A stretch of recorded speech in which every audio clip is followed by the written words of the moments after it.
নরসিংদীতে খুব মর্মান্তিক একটি ঘটনা ঘটেছে। গতকাল রাত 2টার সময় চঞ্চল ভৌমিক নামে 22 বছরের একটা জীবিত ছেলেকে আগুন দিয়ে পুড়িয়ে মেরে ফেলা হয়েছে।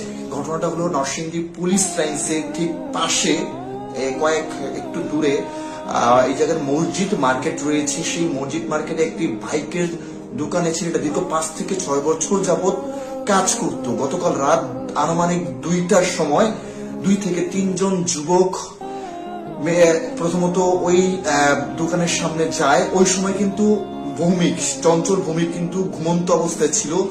প্রথমত শাটারের নিচে পেট্রোল বা কেরাসিন জাতীয় কিছু ঢেলে আগুন ধরিয়ে দেয়।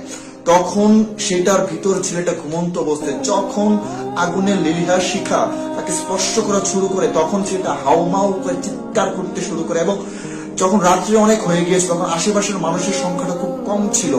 প্রায় 2 ঘন্টা ছেলেটা আগুনে পুড়ে ছারখার হয়ে গিয়েছিল।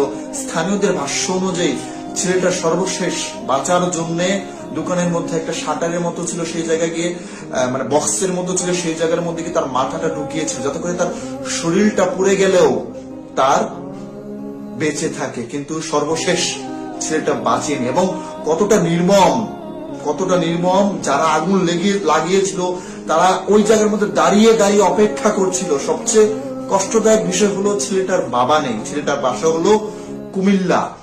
ছেলেটা কাজের সূত্রে এই জায়গায় এসেছিল। তার একটা বড় ভাই আছে, সে প্রতিবন্ধী।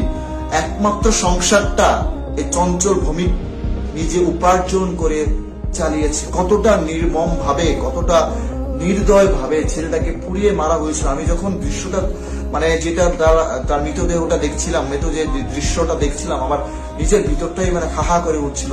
মাত্র 22 বছরের ছেলে, কি অপরাধ ছিল তার? কেন তাকে এইভাবে নরসিংদী পুলিশ লাইন্সের ঠিক পাশে মানে নরসিংদীর মানে কি বলবো আর কি ওপেন মানুষকে খুন করা হচ্ছে, ওপেন আগুনে পুড়িয়ে ফেলা হচ্ছে, কি চলছে? আমার সবচেয়ে কষ্ট লাগছে যে চঞ্চল ভৌমিক যে ছেলেটা রয়েছে তার উপর কিন্তু নির্ভর ছিল তার প্রতিবন্ধী ভাই, তার মা, তার বাবাও কিন্তু নেই। এখন কি হবে? চঞ্চল কতটা নির্মম ভাবে, মারা হয়েছিল।